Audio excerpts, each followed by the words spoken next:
Hey, what's up, everybody? Another Wednesday, another AEW Dynamite on this day, January 6th, 2021, on a pretty much nothing happening day here in America. Nothing really going on, just another average slow day.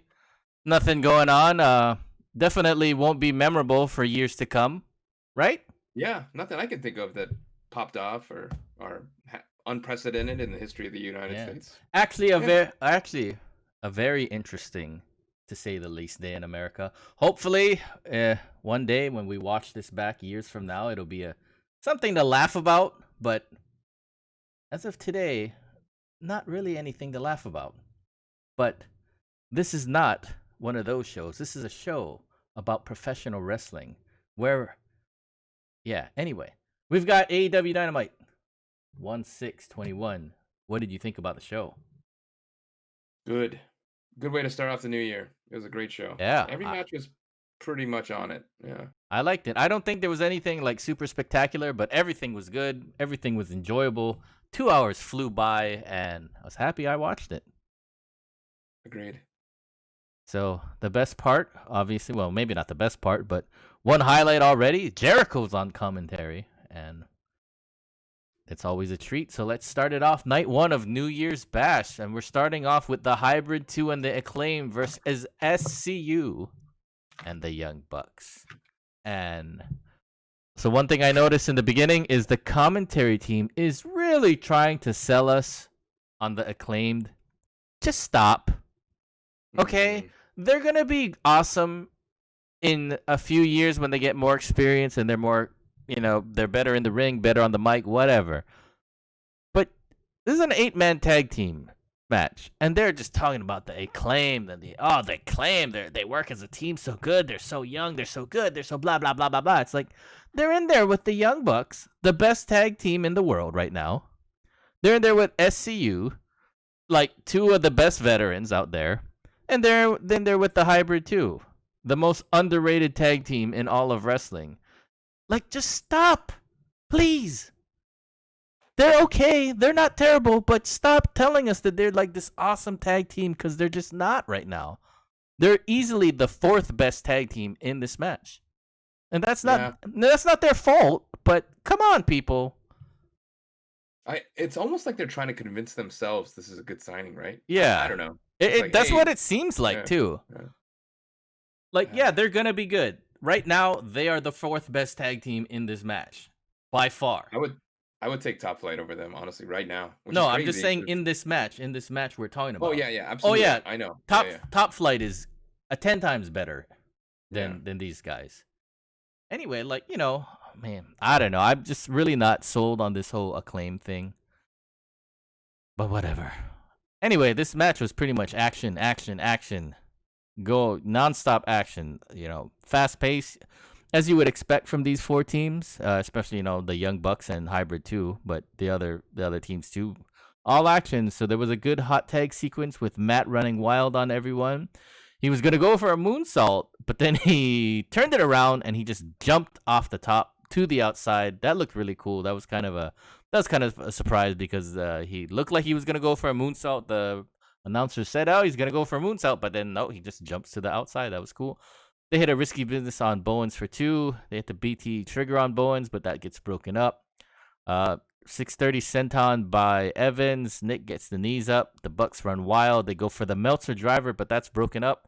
They go for another Meltzer driver. It's a fake out, though. Nick does a dive to the outside. Then Christopher Daniels goes up, does the BME, but it's called.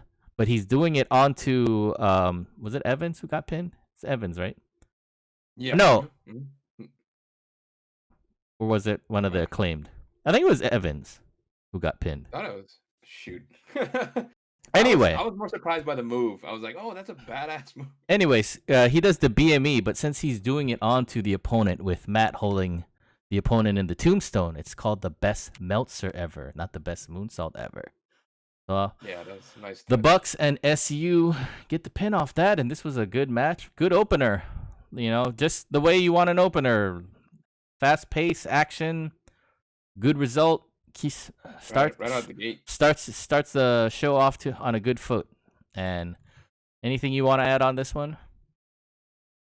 No, this was a great match. I thought everyone really kind of played their role. I liked all the double team and triple team moves. Uh, it seemed like everybody was on the same page. Tons of action, like you said. Um, it had a lot of surprises too, which is great. What were It those just seemed surprises?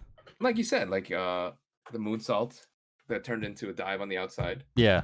and then Christopher Daniels doing the best Meltzer ever. It's like, what's he gonna do? I was like, oh, that was cool, unexpected. It was nice, and I have to give special credit to the ending too.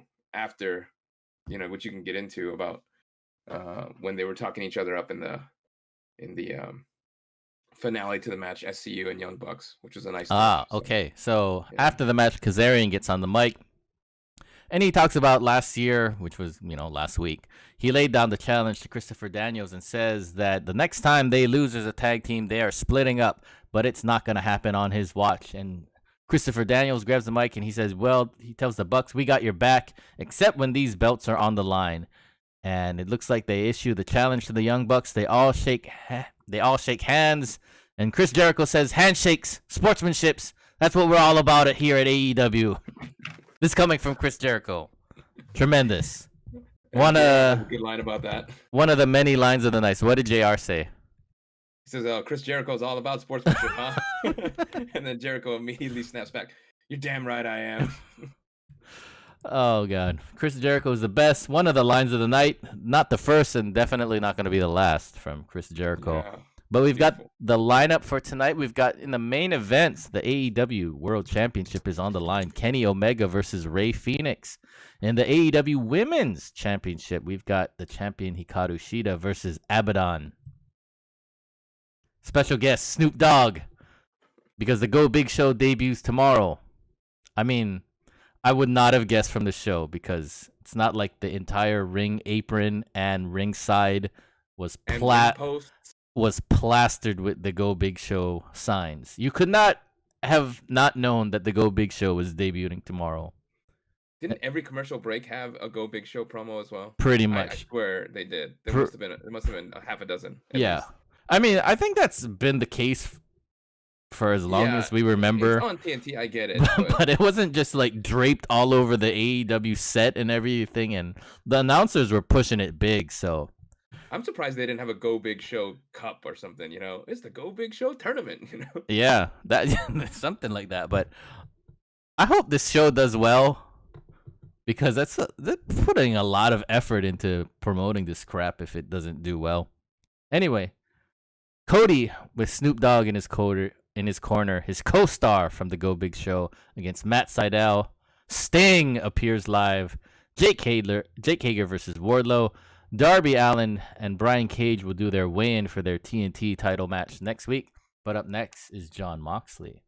And Jon Moxley gets in the ring and he says, everybody's expecting me to be pissed, but where he comes from, life isn't fair. Bitching is a waste of time. Sometimes you're on the bad end of a bad deal, and all you can do is endure. So you need to stare down adversity and don't back down an inch. So this was like a tremendous life advice lesson, but also could have been said by Captain America, I thought. Yeah. Probably without the swearing, but, Yeah. But very good life advice by Jon Moxley, not only for professional wrestling. So he also says he's got zero tolerance for shitty people, and he could go out there and beat up Kenny Omega and Don Callis with a crowbar. But tonight is an AEW championship match, and he's worked hard to protect the integrity of that championship, so he won't interfere on Rey Fenix's opportunity. But he promises Kenny he will get even and then some. He will be forever in Kenny's blind spot. He is the boogeyman. So I guess maybe that's his new nickname because...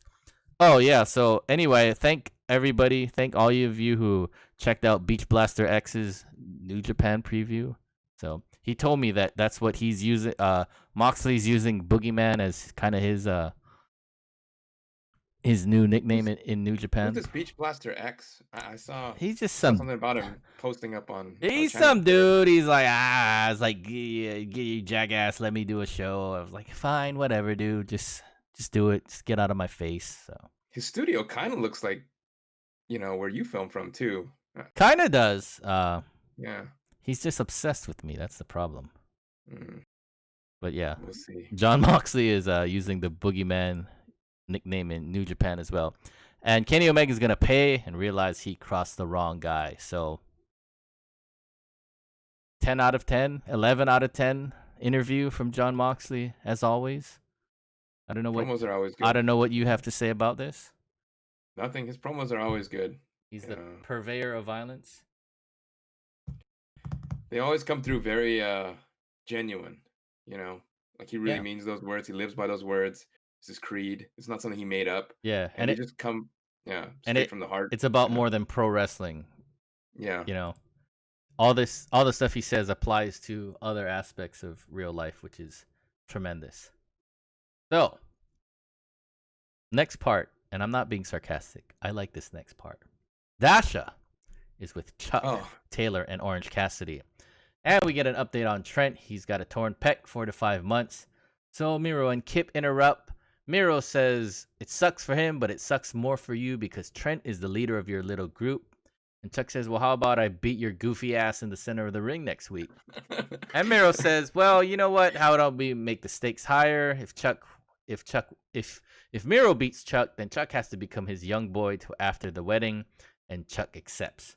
So I like this because I know I've been a very critical of the best friends, Chuck Taylor in particular, but this was actually good because this is the first time where I felt like they were the good guys. They were doing an interview, and these two dicks, Miro and Kip, interview them, issue a challenge, insult them, give them crap, and the good guys, Chuck Taylor, standing up for himself. So I like this. I don't know. What did you think? I have to agree with you. I was laughing, and I was laughing the whole time, and I was on the best friend's side the whole time. Yeah. Like, I was like, this is how it should have been all along.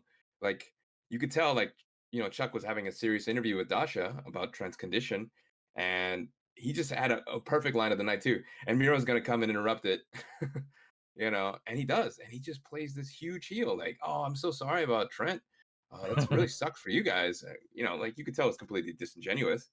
And like you said, Chuck was just standing up for his friends and standing up for himself.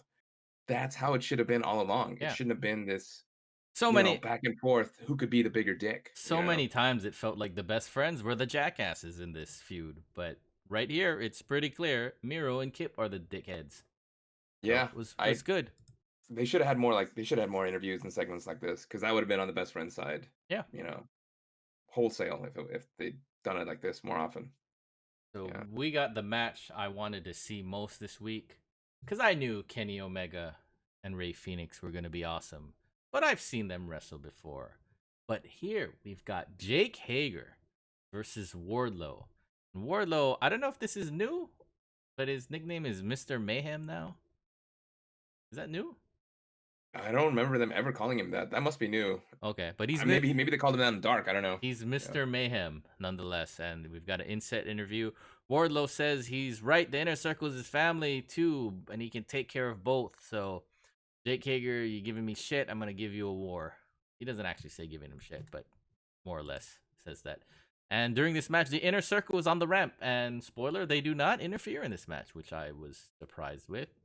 And so these two had kind of a, what you would expect. They're two big guys, big strong guys, not known for their lucha libre, twisting moonsault, fever index flying moves, so no one can really get the advantage early. And this match doesn't look smooth, but you know what? It's not supposed to be, because like I said, they're two big dudes not known for their speed or their agility. And it was a little clumsy at points, but nothing unforgivable or nothing to really break the illusion of pro wrestling. Hager got control. He puts on the ankle lock, but Wardlow reverses with an up kick. Shoulder block by Wardlow sends Hager off the apron into the ringside rail. Wardlow hits a swanton for 2. Then Hager gets an arm triangle on Wardlow. Wardlow gets the foot on the ropes. Arm triangle on the top. Wardlow drops down. He hits F10, and Wardlow gets the 3. He just beats him like clean as a sheet. And I was like, wow. So this was this was good. This is what I thought it would be. I didn't think there was gonna be like a clean ending to this match, but there was, and nothing wrong with that. What did you think? Yeah, I'm with you. I was like, how are they gonna end this? I was like, is this gonna be like a count out draw or something? Because I didn't think it was gonna be clean either, at the very least. But it was a Mm, very entertaining fight, and I was surprised that it was clean. I gotta say that Wardlow, Hager's great too, but Wardlow, like we've talked about many times before, his athleticism for a guy his size is yeah. insane. He's Like, gonna be a yeah, world champion one day. I mean, no doubt. if he stays on this track that he's on now. I Hmm. actually was kind of surprised. The announcer said too, like JR said, this is a minor upset. I actually thought Hager was gonna win. I didn't think it was gonna be clean, but I thought Hager was gonna win, and then that would create a little bit more At the pecking order, kind of. create a little bit more turmoil and kind of thing. So the Inner Circle OGs after the match go to help Hager. MJF goes up to help Wardlow, but they give each other a little stare down. But in the end, they give a fist bump, and Jericho is happy because his boys from the Inner Circle are all on the same page. And up next, we've got a Matt Hardy and Private Party segment, and this was I can't believe I didn't even think of this until it happened. But Private Party is like, we got the gin, but where's the juice? And who else would have the juice but Snoop Dogg? And he drops the juice on the table. Matt comes in with new contracts, and they ask him, well, what was up with the chair? And Matt says, it's all about winning. So I guess Matt is like their manager now or something because he's got these new contracts, and he says, yeah, 30%. I was like, 30%? That's kind of a lot. And didn't they beat the Young Bucks before Matt Hardy ever showed up in AEW? Yeah, And now exactly. they're giving up 30%. I was like, okay. So they said they wanted some stuff in the contract. Matt says, yeah, it's right here. And he in a shot to WWE, he says the cameo and Twitch, you still got that. So it was fine, but I just was like, man, these Private Party kind of dumb, huh? They're just giving up 30% of I guess I'm assuming it's 30% of their pay to Matt Hardy, both of them. So here's the thing, and I know you've said it before, and I agree with you for aspects like this. When see, I knew more about the backstory of this because I watched BTE this week, Okay. and that's the problem. Like, if BTE is used to kind of further storylines, but not necessarily push them, I guess, not be an integral part of it, that's okay. I'm okay with that. If you don't see BTE, then you don't need to know that. Maybe there was a little extra Easter egg in BTE about their relationship. Yeah. It was literally stated on BTE that they were fighting over this contract because, well, not fighting, but there was like a 5-minute segment about Matt Hardy telling them, hey, like, we need to put you under contract and so on and so forth. I'll manage you guys. I'll do X, Y, and Z and this and that. So that would have made no sense to anyone over here that they got to this point if they didn't watch BTE this week, just like you said. So I did not it's watch like, BTE this week, so yeah, and, I was that's why confused. it's confusing. Like I saw this, I was like, is this a continuation of the BT storyline? Because they got contracts. I was like, oh my god, it is. It's like this is not going to make sense to most of the viewers unless they watch BT. And even if you didn't watch BT, like it just wouldn't make sense. Like where did these contracts come out of all of a sudden, right? It was odd. It was odd. So I'm fine with it, but they can't be pushing this stuff if people aren't going to be watching BTE to make up for the difference in understanding. Yeah. Yeah. But my confusion turns to elation when we announced Team Taz is coming out. I And the wonder how Team Taz feels about that BTE angle. and the first guy out of the entranceway is none other than Ricky Starks, the gem, absolute gem of AEW. And Taz is pissed off for some reason as to why Brian Cage has to go first. I have no idea why, but okay. So Cage weighs in at 272. I believe that. And He's Darby fucking weird. comes in at 170. I don't believe that. That's about 20 to 30 pounds short, if you ask me. But then Taz says Yeah. he's got all this crap he's wearing, the leather, the studs, and all the spikes and all this other crap. And Darby says, well, this is 27 years in the making. I've been dealing with shit like this his whole life. So he knows what's going to happen. Because, I mean, he's not stupid. He's watched every segment like this. he's gonna get beat up. So he said, "Let's get to the fun stuff." And Taz tells Tony Schiavone to get out of the ring, and the lights go off, and it's none other than Sting. And Team Taz takes off. Taz says he's sick of this, and Cage will win next week. And Sting and Darby have a little moment in the ring. So this was pretty good. I mean, I guess they had to like have something to stall for next week. Like we got to do something. So how about we just do like some weigh-in, like it didn't contract signing. like it didn't really add anything to the. It didn't make me like, oh man, now I want to watch this match more. I was already like, put it this way, I was already sold AEW. I was already sold on Darby Allin versus Brian Cage, but I guess they decided to put it on next week, so they had to have some kind of filler. This is a filler episode in anime terms, I guess. That's the funny thing about wrestling, right? Like this type of stuff never. What's the word I'm looking for? Doesn't happen on a regular basis, like contract signings or weigh-ins for championship matches, right? It's not like UFC where they have to weigh each other to make sure that hey, you're within the weight limit, you know. Yep. And we don't bat an eye. It's like, why are they having a weigh-in for the TNT championship? They didn't have it for the last 8 TNT championship bouts, you know. They do it when they have some kind of further storyline thing to promote. Yeah, and it's fine. We don't bat an eye. It was done well. One thing I will say, they got the new belt fast. Yeah. I didn't think they would have it already. Looks pretty nice. But yeah, I mean, the black actually works. Why wouldn't they have it fast? Like, how long does it take to make a freaking belt? No, come on now. The first belt took forever. Remember? I think they were like just trying to play it up. I don't think. You think they were trying to play it up? Yeah, I mean that was kind of when COVID was still shutting everything down, but I also think they were just trying to like play it up, like, oh, this belt is so special. It's taking them forever to make a belt. Like, come on. And then they came up with that red belt. Yeah. Yeah. I don't know. I don't think. I think they were playing it up back then. I could be wrong, but who the hell knows? So we've got MJF in the back. Jake is yelling and punching walls. He's pissed, and MJF tells him he should be proud of himself. He's still undefeated in the octagon. He still held his own against Wardlow. Blah blah blah. Hager says we're cool. Gives him a fist bump. So I guess MJF is just kissing up to. Everyone. He did that thing with Santana and Ortiz, which came off very genuine, which was nice. But this one seemed more like he's just trying to kiss ass to everybody in the inner circle. So I guess maybe next week he'll just be buttering up Sammy, although that might be a little out of character for them. Yeah, that might be. He's planting the seeds though, for sure. Yeah. See where it goes. Yeah. So they showed a clip. I guess it's from Dark of -1. He's the new leader of the Dark Order. I don't know.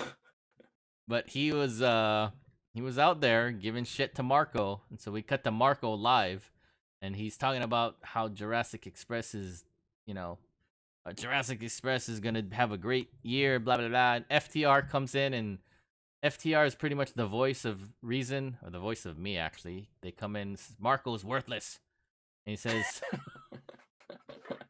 And Marco says, you know what? F you. I'm going to take the spot of Luchasaurus. And Luchasaurus kind of was like, well, he doesn't. He just backs up Marco because Luchasaurus is a good buddy. FTR says it's like a Kia taking on a Ferrari, which is another car reference after that Ford pickup truck reference not too long ago. And Tully says he has to worry about the flashback. And Marco gets pissed off, and Luchasaurus and Jungle Boy have to hold him back. So I'll let you say what you want to say about this before I give my thoughts. I don't know where this is going. I mean, it was comical. It was funny. It's almost bordering on ridiculous. Like, how is Marco going to? I don't know. I get that Marco has to put himself out there. I guess they have to push him. But we should just let Jurassic Express, wrestle FTR without any real shenanigans.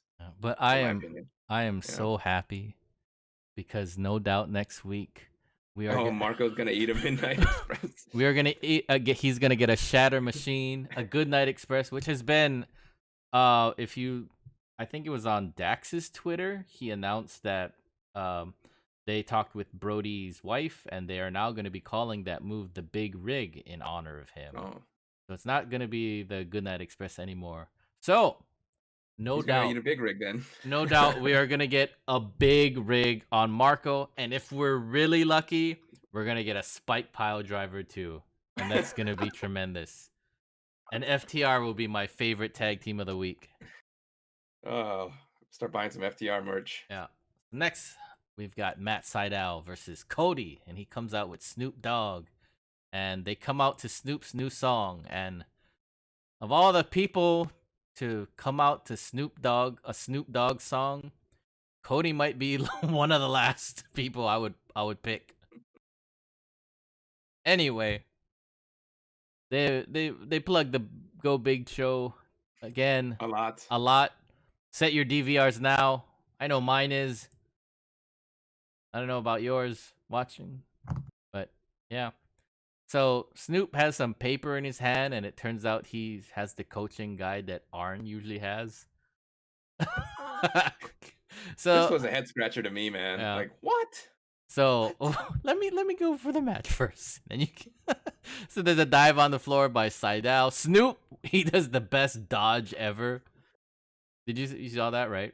Because Yeah. they replayed it. Seidel does a dive onto Cody, and they crash onto the ramp right and Snoop would have ate it actually had he not jumped away. That's true. Good move by Snoop, but Seidel hurts his knee. He's so this was one of my favorite moves of the night, where Cody's trying to show off with the skin the cat, and then Seidel just drop kicks him in his face, and he flips back into the ring. That was so good. And on the outside, Cody throws a punch. Seidel dodges, and it hits Serpentico. And I was like, are they gonna have a Cody and Serpentico feud? I mean, it's like Cody will just do anything to get his ass on TV every week, huh? But Cody hits a scorpion, puts on a scorpion deathlock. And then they go to a break. Some of that restaurant quality picture-in-picture. They get back from the break. Seidel dodges a moonsault. He hits a shooting star press, but Cody gets the knees up, so he doesn't really get it. Seidel does a submission. It kind of looks like a grounded Cobra clutch. It looks pretty cool. Cody hits a disaster kick for 2, then a sloppy-ass twisting Hurricane Rana for 2 by Seidel. He does the lightning spiral, which is kind of like a fireman's carry swing into a neck breaker. Then there's a series of reversals. Cody hits Crossroads. He picks him up. He hits another Crossroads for 3. How'd you like the match? Pretty much action-packed. I liked that they were showcasing more of Seidel. It seems like he was given a bigger role.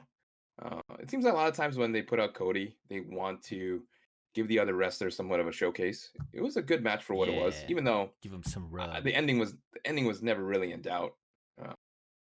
But it's what happened afterwards where I was like, yes. This was go into it, please, because I have a lot to say. So great. I have something to say. This was the best thing I've ever seen in my life. So Serpentico attacks. I totally forgot about him, but Serpentico and Luther get in and they beat up Cody, but then they try to start attacking Seidel too. I was like, what did he do? Why are they mad at Seidel? But anyway, odd. Yeah. They beat up Luther, they beat up Serpentico, and he's on the ground, and Cody tells him to go up and do a move on him, but Snoop Dogg waves him off, and Snoop gets up to the top rope and hits a picture-perfect 5-star splash and gets the 3 on Serpentico. And when I say picture-perfect 5-star splash, I am being generous, to say the least. Yes, very generous. The best part is he does the splash, and Snoop Dogg, he's actually like ass stuck up in the air. And it just looks so weird. But hey, like, no part of his body made contact. You know what I mean? No part of his body made contact with Serpentico. It looks like, hey, honestly. what are you gonna do? This just goes to show you that being a pro wrestler is not easy. That's actually a good point. Yeah. But I had no problem with Snoop Dogg being at ringside. I had no problem with him playing the role of Arn Anderson, even though I thought it was a little bit ridiculous. Like, he was actually giving Cody advice. I think you should wrestle him. Play Yeah. number 2, as he did Yeah. that too, right in the match. Like, Yeah. the hell? Yeah. Cody needs advice from Snoop Dogg on how to beat Matt Sydal. But then when they went for, I was like, don't go for a move. Don't go for. It looked like he was gonna eat it. You could. It looked like he was gonna eat it, So close. and I it was looked like it really looked like they hadn't rehearsed it. Where Cody was like, "Hey, you should probably do a couple, just And Snoop was just like, to get the hang of it. And Snoop was like, nah, I got this. Don't worry about me. And then when he got up to the top rope, he was like, oh shit. Now I've got to jump and splash this guy. I should have rehearsed this. Yeah. I'm surprised they let Snoop do this, or like, his publicists or whatever, his manager, like, because I mean, he could have easily like hurt himself, broken an arm, broken a rib, and broke his leg. Who knows? I mean, he must have signed a crazy ton of liability forms. Like, hey, you're doing this on your own. Yeah, because can you imagine if like Snoop Dogg got hurt on their TV? It's like, it's not just some average Joe here. Yeah, they would have to go to restaurant quality picture-in-picture pretty quick. Yep. Hey, let's go to picture-in-picture. But after the match, they all hug. I don't know. I thought Seidel hated Cody, but I guess not. Seem like good friends to me. Yeah. Snoop goes over, hugs Jericho, shakes hands with all the announcers, and then Jericho says, "I still hate that guy," right after hugging him. But I really, like, people always bag on celebrities being in pro wrestling, but I really like this. I mean, Snoop looked like he had a good time. He looked like he was having fun, and he looked like he wanted to be there, which is tons better than Mike Tyson falling asleep on camera, So, what can I will give him that. I will give him that. How can and what else do you want, right? Yeah, it seemed like he really wanted to be there. Like he was genuinely, honestly, like having a good time, which is more than most celebrities. Like, I'm just here for payday, or I'm just here because I have to be. It's like, I signed up for the Go Big show, but I didn't sign up for this shit, but they're making me do this kind of thing, But he looked like he was having fun. And he looked like he was giving a big F you to WWE, because if you hadn't heard, Sasha Banks is Snoop Dogg's real life cousin. And Snoop has done a few appearances for WWE over the year. Probably, I think maybe even before Sasha Banks was wrestling for them. But apparently, when the AEW announced that Snoop Dogg was going to be on the show, the WWE, it's been reported. I don't know for sure. I wasn't there. I'm not Vince McMahon, but it was reported that some of the WWE officials were none too happy with Snoop Dogg appearing in AEW. And if you go to the Reddit thread, pretty much everybody had the same conclusion that I did, where Snoop Dogg could really give a shit about WWE officials being upset with him. Like, you know who I am? Anyway, that's like the guy going to Burger King and saying he's never gonna eat there again because they raised prices. Hey, what shirt you got on there? Oh, only the best. Oh wow, your best friend. An Orange Cassidy shirt. Nice shirt, dog. Thanks, man. I thought so. Anyway, hot topic. Don't tell everybody your secrets. Anyway, up next we've got the match of the night. Really? Hikaru Shida versus Abadon. I had to do a double take there. Wait, what? This is pro wrestling at its purest art form. This is like if you ask like somebody who doesn't watch pro wrestling and they're like, "What are your impressions of pro wrestling?" This is what they would have said, right? Show them this match. Yeah. So Abadon attacks during her entrance, Shida's entrance, but Shida cracks her with the kendo stick, and Abadon does the zombie sit up. Shida is wearing a scarf, and then she takes off the scarf. I don't know why, but there's some discoloration on her neck. And then Shida goes for a knee on the outside, but Abadon bites her leg. I don't know why this is not a DQ. And Shida's leg is all red. I don't know if that was Abadon's face paint or if she really bit her. She probably didn't really bite her. It was probably some kind of special effect or whatever. But Abadon drags Shida under the ring, and she returns with blood all over her mouth. And this is still not a disqualification. Shida appears from underneath the ring with her neck bleeding. This is still not a disqualification. And they go to break. And then back from break, Shida hits a crossbody to the outside, smashes Abadon's head into the barricade a couple times. I can't really blame her. I mean, if somebody just bit your leg and then bit your neck, I mean, That's true. Seems like an appropriate response. And then Shida hits a superplex. Abadon does the spider get up, hits a clothesline for 2. Shida does a roll through a cradle, then hits the running knee Tamashi for the 3 count. This was wacky as fuck. This was also tremendous. I liked it. And people were like, and I always say, like, at its core, no matter how realistic, how cool, and how like good a match is, 5-star, 6-star, 7-star match, at the end of the day, pro wrestling is people pretending to fight. And it's wacky. So why the hell not? I like this match. What did you think? It checked all the boxes in that regard. It wasn't like a highly technical match. It did what I thought it would do. They were who we thought they were. The only thing was I thought the ending was a little quick. Like it just came. It's like Yeah, she just did the Tamashi and it's over. And it's like I think they might have I think the gone ref. over. No, I think like somebody in the back probably told the ref like, "Hey, just cut it already." To make sure Kenny and Phoenix had enough time. But yeah, you're right. It was just like, oh yeah, we're back from break. Oh, she'd hit the move and it's over. It was kind of abrupt. Yeah, no Falcon Arrow, nothing. It was just she got the knee in and it's over. It's like okay. Yeah, I didn't expect she would lose, but I didn't think it would be that quick. Didn't hit the Falcon Arrow. No, that's what I'm saying. She didn't hit the Falcon Arrow. Oh, okay. Yeah, I thought you said she did it. I noticed you got a couple new things in the background, not just Godzilla. What is that? What is that black man in the background? Is that like Black Manta? No, he's from My Hero Academia. Oh, okay. He's one of the villains. Yeah. I see. So, yeah, change it up every once in a while. I got those Valks too. Oh yeah, from a friend of a friend. For the people who don't know what a Valk is, what is a Valk?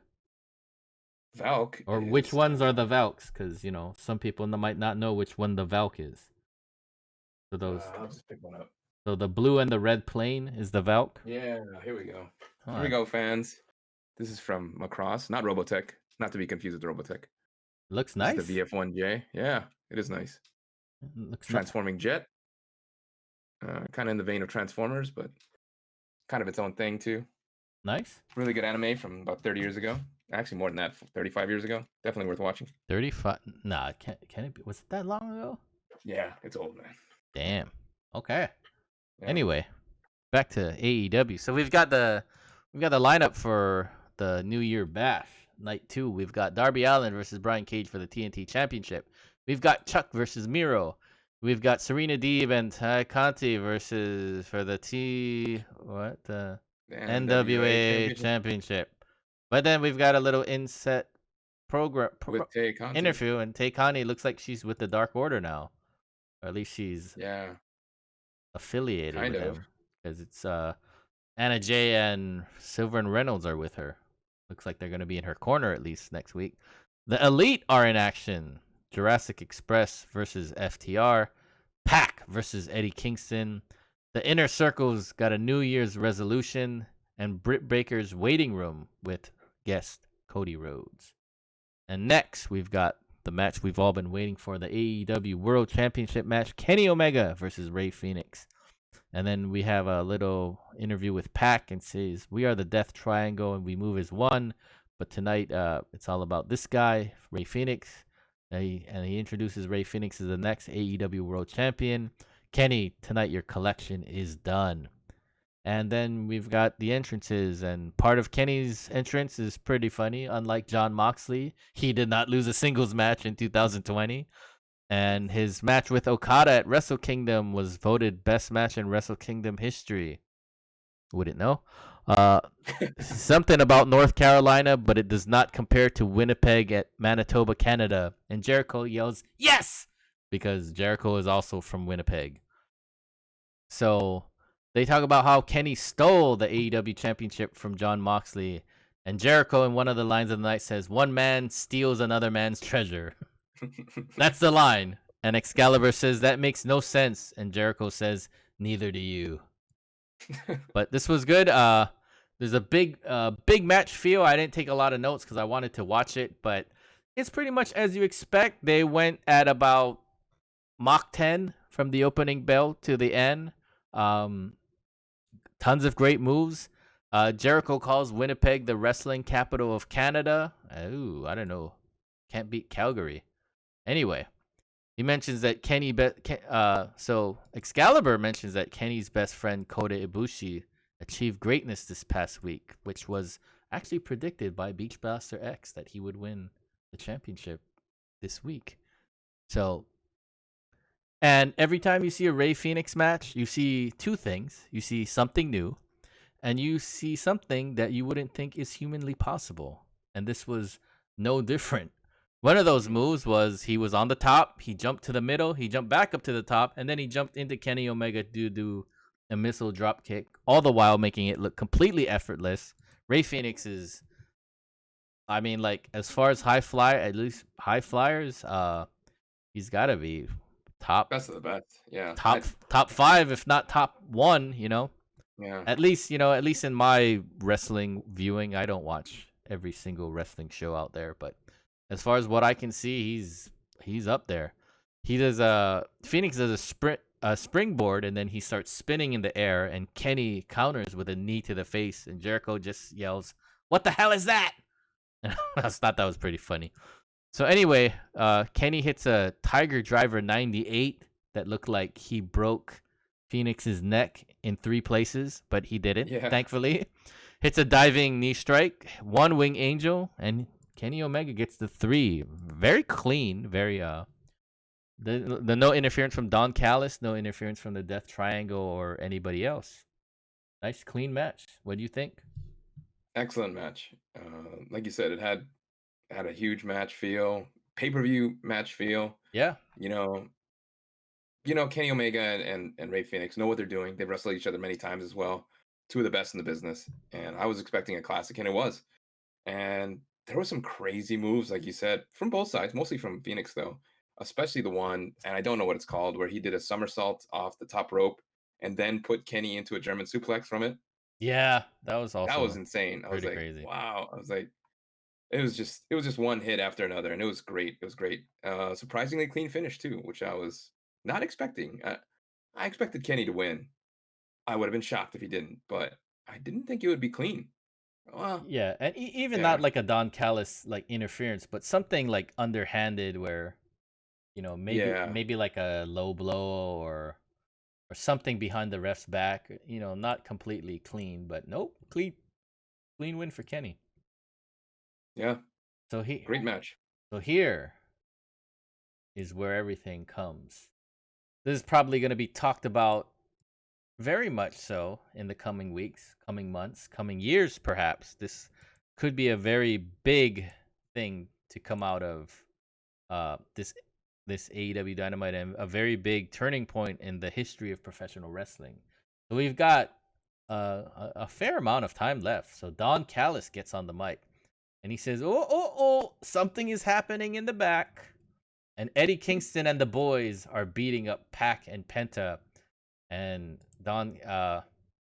Kenny tells Phoenix, who's crying in the corner now because his brother and his buddies are getting beat up by Eddie Kingston and the boys. And Kenny tells Penta, he tells Phoenix, Penta isn't coming, Pac isn't coming, but you're getting a one-wing angel into the scrap heap. Or maybe, was that Callis saying this, or was it Kenny? I think Callis said that. Yeah, okay, it's Callis. Yeah. Anyway, so they're gonna beat up poor Phoenix. I don't know why he deserves this, but who else comes out to the save is Jon Moxley. And Jon Moxley comes out and he hits Kenny with Lucille, and then Gallows and Anderson attack Omega. The Impact champions, Jericho with his famous line, "They don't even work here." They hit the Magic Killer on Jon Moxley. They put the boots to him. Kenny hits Jon Moxley in the back with Lucille multiple times. And then who should come to the save but the Varsity Blondes? They come in to save John Moxley, and they get beaten. And then all the rando scrubs try to get in the ring, and they get taken out by Kenny and Gallows and Anderson. And JR says it's a hostile takeover. It's a really weird choice of words today. But Yeah. Kenny hits Mox with Lucio again and again, and while Gallows and Anderson hold him, and Kenny says Moxley is the one who made him flip the switch. And Mox starts fighting back, but the numbers are too much. And so who comes to the ring but the Young Bucks? And Jericho mentions they're all back together like 5 years ago. And the Varsity Blondes grab Kenny Omega from the outside, but then Matt Jackson kicks him in the face, and I think Gallows took out the other guy. Kenny throws up the too sweet, and Gallows and Anderson's gives him the too sweet.